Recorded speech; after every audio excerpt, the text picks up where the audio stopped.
सबके घर के बाहर तोरण बन रहे हैं, सबके घर के बाहर केला के कदली के फल के वृक्ष लगाए जा रहे हैं, सबके घर के बाहर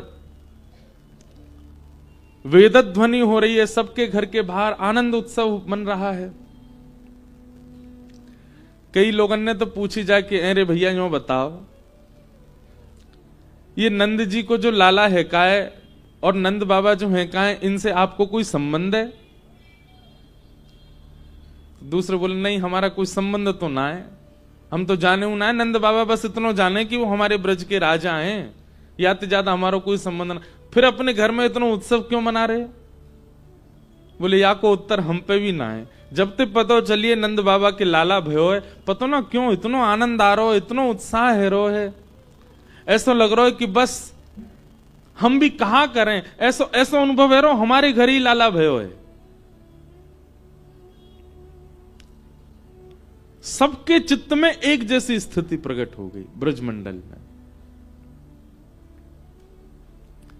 केवल नंद बाबा नहीं लुटा रहे हैं, हर अटारी पर एक एक ब्रजवासी खड़ा है, हर छत पे एक एक ब्रजवासी खड़ा है और अपने घर की जो बहुमूल्य सामग्री है उसको ले जाकर के लुटा रहे हैं। कोई पूछा अरे भैया नंद जी के लाला भयो तू काहे को लुटा रहा है? बोले पतो ना काहे को, मुंह को भी बड़ो सुख मिल रहा है, ऐसा लग रहा है कि मेरे ही लाला भयो है का। ऐसी स्थिति पूरे ब्रज में हो गई है। भागवत जी कहती हैं रमा क्रीडन मभुन नृपः, इतना लुटाया गया, इतना धन लुटाया गया, इतनी आनंद के साथ में वृष्टि की जा रही है सामग्रियों की, सोना चांदी हीरे जवाहरातों की परत बन चुकी है पूरे 84 कोस में। मतलब लूटने वालों के घर में भी जगह नहीं बची, तो जितना लुटाया जा रहा है वो गिर गिर करके पृथ्वी भूमिगत ही हो गया है।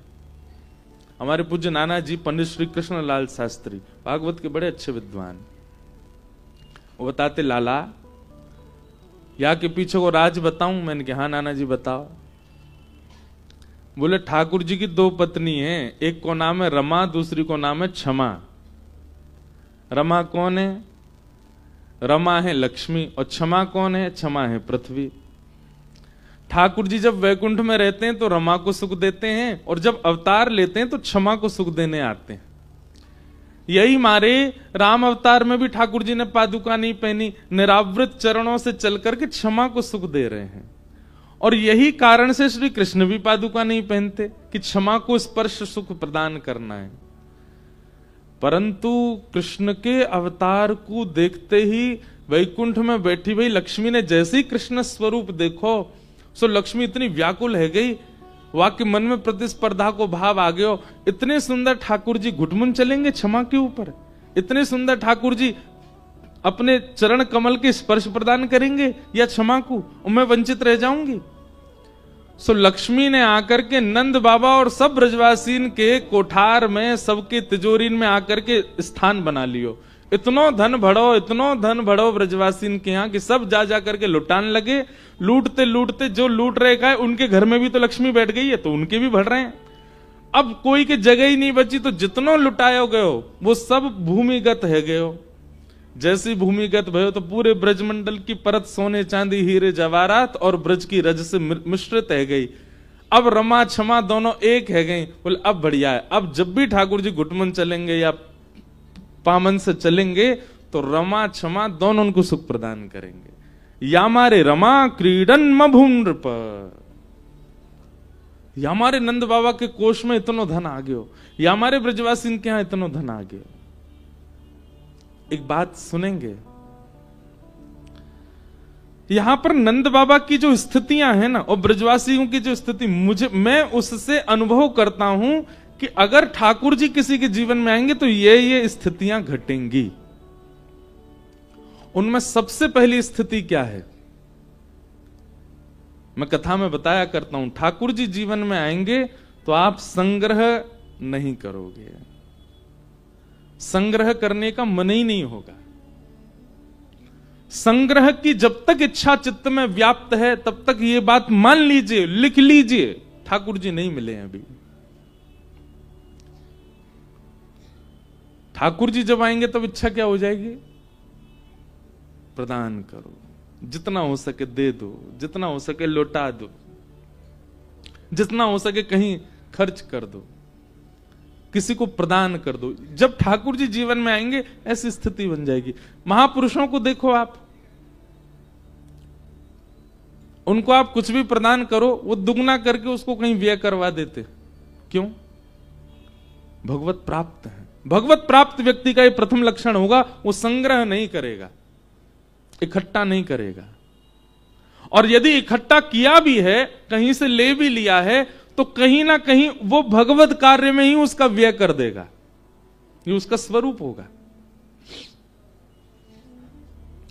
हमारे वृंदावन में जिन्होंने श्री बिहारी जी को प्रकट किया, स्वामी श्री हरिदास जी महाराज,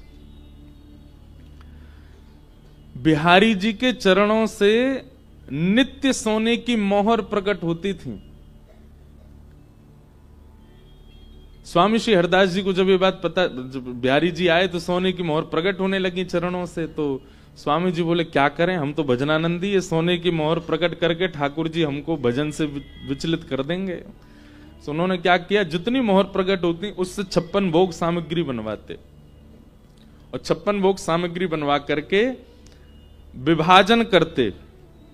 जलचर यमुना जी के जितने भी मछली आदि उनको बांट देते। थलचर तो जितने भी ब्रजमंडल के थल पर रहने वाले, पृथ्वी पर रहने वाले जीव जंतु उनको बांट देते, और आकाश में विचरण करने वाले पक्षियों को बांट देते। उसके बाद जो अंश बचता वो वैष्णव ब्रजवासियों में बांट देते। उसके बाद जो अंश बचता वो अपने संग रहने वाले परिकर सेवकों को बांटते। उसके बाद जो अंश बचता वो दर्शनार्थी जो बाहर से आए उनको बांट देते। स्वयं क्या पाते? 56 भोग बना करके एक खीर में कुशा बोरते, उस कुशा में जितनी खीर आ जाती उसको मुख में ले लेते। बस इस स्वामी श्री हरदास जी का स्वरूप। केवल धन की बात नहीं हो रही है, सर्वांगीण स्थिति से आप त्याग, एक अलग बात होती है। त्याग जिस वस्तु का किया जाता उसको पुनः स्वीकार नहीं किया जाता। त्याग एक अलग विषय है, त्याग की बात नहीं हो रही है यहां पर। यहां पर बांटने की बात हो रही है, यहां लुटाने की बात हो रही है। वस्तु ले तो रहे हैं, पर लेकर के उसमें कुछ अपना अंश जोड़ करके उसको व्यय कर देते हैं, उसको बांट देते हैं। ऐसी स्थिति यदि मन में प्रकट होती जा रही है, समझो अब ठाकुर जी आ गए। ठाकुर जी जीवन में आएंगे, संग्रह की स्थिति नहीं रहेगी, आप संग्रह नहीं करोगे।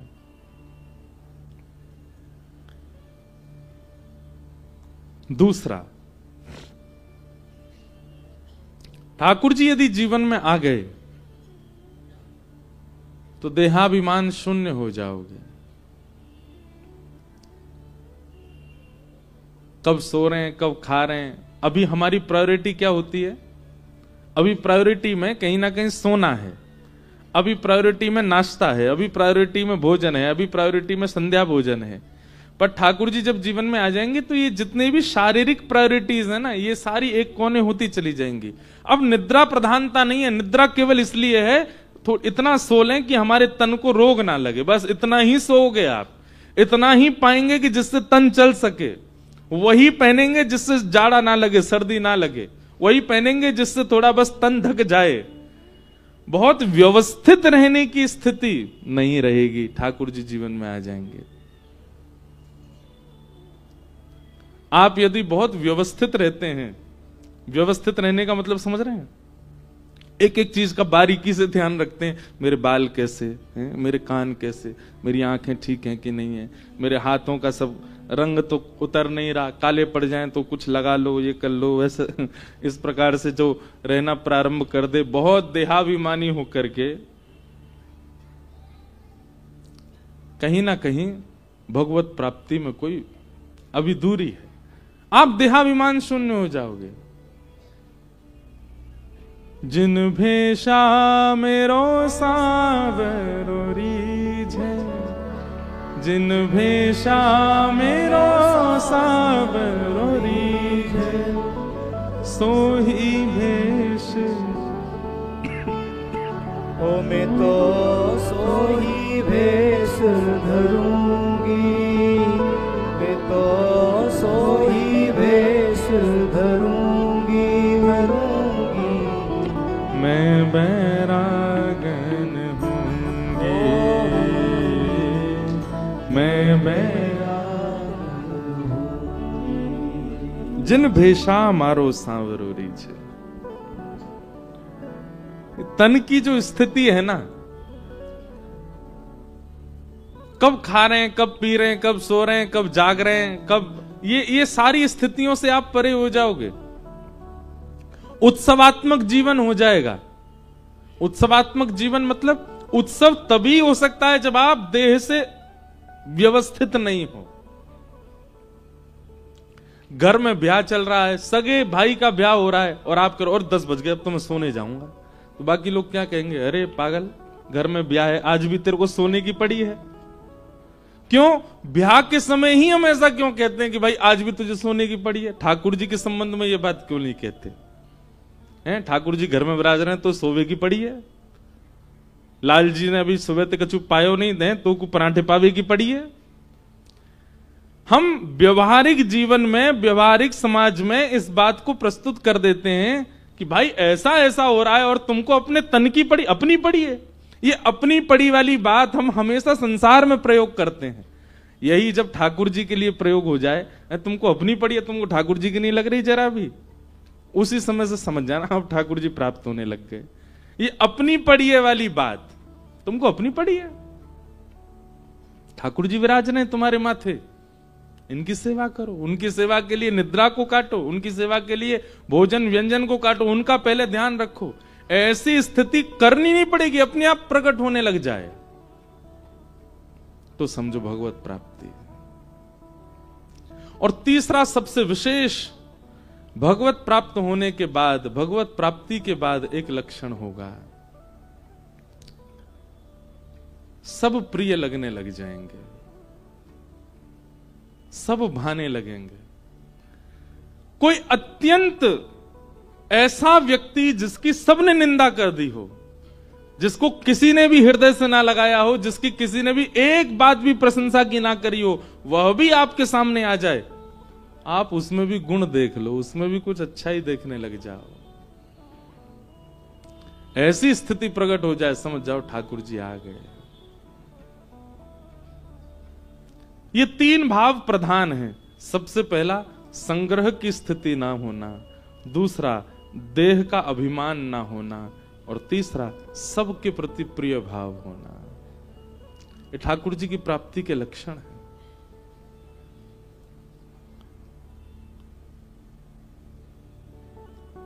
नंद जी के आत्मज उत्पन्न हुए, सब ब्रजवासी नाच रहे हैं, गा रहे हैं, आनंद मना रहे हैं।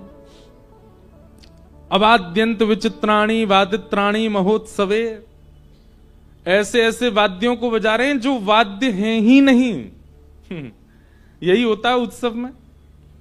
जब उत्सव चरम हो जाता है तो फिर यह नहीं देखा जाता कि सामने हमारे वाद्य है, कि हमारे ढोलक है, तबला है। अरे जिससे आवाज प्रकट हो उसी को बजा बजा के उत्सव करते हैं। ऐसे ही सब ब्रजवासियों की स्थिति हो गई। ढोलक तबला 3-4 दिन तक बज सकते हैं, उसके बाद तो इनकी अवधि नहीं है बजने की। अब क्या करें, उत्सव तो मन रहा है। 6 महीना तक नंदोत्सव मनता रहा, और कई कई जगह तो 1 वर्ष का भी आता है। ऐसा वर्णन करते हैं कि इतना उत्सव मना, इतना उत्सव मना कि ठाकुर जी की प्रथम जन्माष्टमी आ गई, ठाकुर जी का प्रथम जन्मोत्सव आ गया। तब बूढ़ी बुजुर्ग माताएं गई यशोदा मैया से, बोली, अरे बहन, लाला 1 बरस को हैवे आयो, हमने तो छठी पूजी ना लाला की, छठी पूजना भूल गए। इसलिए आज भी वृंदावन के कई मंदिरों में जन्माष्टमी से 1 दिन पहले छठी पूजी जाती है ठाकुर जी की। क्यों? बोले यशोदा मैया भूल गई, तो लाला जब 1 बरस के हवे वारे, वहां से 1 दिन पहले छठी पूजी। या हमारे सप्तमी के दिन ठाकुर जी की छठी पूजती, भादों की सप्तमी को।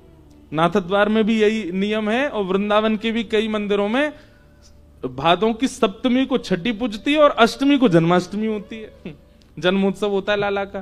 किस भाव से? बोले यशोदा मैया भूल गई लाला की छठी पूजनो, इतना उत्सव मना। 2-4 दिन तक तो ढोल नगाड़े सब बजे। अब कहा करें, अब कहा बजाएं? तो कोई अपने हाथों से कोई स्वर निकालने लगा, कोई अपने गालों को बजाने लगा, कोई साज मिल जाए, कोई आवाज निकालने वाली कोई भी वस्तु मिल जाए, उसी पे ही डंडा से बजा रहे हैं, नंद घर आनंद भयो जय कन्हैया लाल की। हमारे नाना जी एक बात कहते, बोले लाला बड़े बड़े पेट वाले लोग डोल रहे। ग्वाल बाल बोले अरे इतना बड़ो पेट लेके डोल रहे हो, कहा करोगे? बोले लेट जाओ, यही को ढोल बना के बजा में। कोई बिना बार बार डोल लो।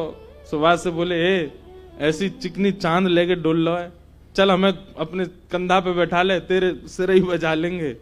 और वे लोग भी मान नहीं करते, वे लोग भी अपना अपमान नहीं सहते। नंद के लाला भयो भैया जैसे तुम्हारा मन हो वैसे करो।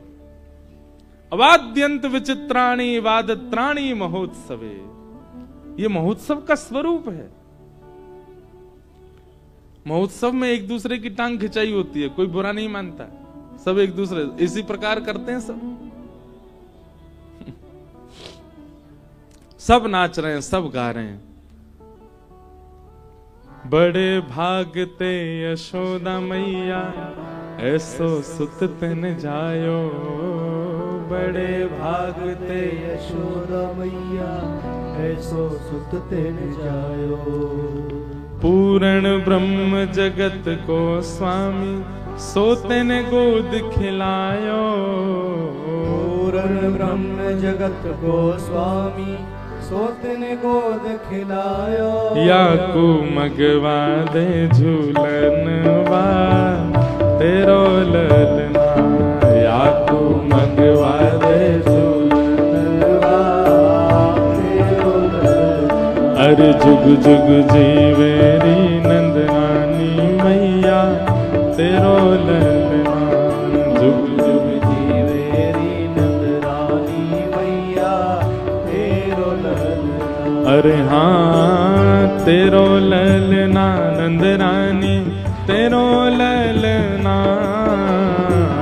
तेरो ललना नंदरानी तेरो ललना। ओ तेरो ललना महारानी तेरो ललना। तेरो ललना महारानी तेरो ललना। ओ जुग जुग जी मेरी यशोदा मैया तेरो ललना। जुग जुग जी मेरी यशोदा मैया तेरो ललना। हे धन्य घड़ी जब होए यशोदा मैया कह के बोले। घड़ी जब होए यशोदा मैया कह के बोले। मैया धन्य घड़ी तो तब आवेगी जब तुम्हारो लाला मैया मैया कह के डोले गो। हम सब अपने कानन, हमारे कान व्याकुल है रहे सुनवे के काजे, कब बोले गो मैया। धन्य घड़ी जब होए यशोदा मैया कह के बोले। घड़ी जब होए यशोदा मैया कह के बोले। नूपुर बांध दो चरणन में घुटमन घुटमन डोले। नूपुर बांध दो चरणन में घुटमन घुटमन डोले।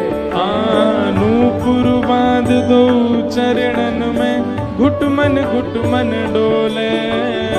नूपुर बांध दो चरणन में घुटमन घुटमन डोले। पकड़े बाबा की उंगरिया तेरो ललना। पकड़े बाबा की उंगलियां तेरो ललना। पकड़े बाबा